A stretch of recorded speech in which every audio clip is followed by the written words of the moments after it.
Dit is het scenario. Op dit moment is er een explosie geweest op het schip van de zekerdetten. Zij gaan ter plaatse. De brandweer is uitdrukt met meerdere boten, een auto, ik politie, Rijkswaterstaat en het wetterschip. En er binnen een soort verwoen. Het is nou ik communiceren en zien van hoe krijgen we deze mensen van boord houden. Alles wordt op alles zetten, ook al is het een oefening. En dus moet het gas erop.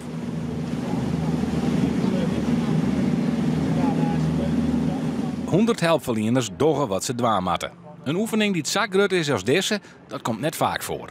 In zo'n grote setting met zoveel verschillende partijen oefenen, dat doen we net zo vaak en dat is juist het mooie hiervan.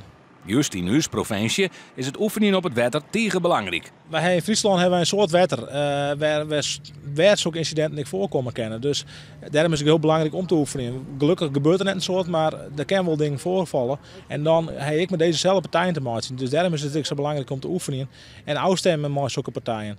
Jonken alle helpverleners die het oefenen, wien er ook een soort vrijwilligers die het bijgelijks slachtoffer wienen. Geluk bij een ongeluk, elke nien had de ontploffing oelibben.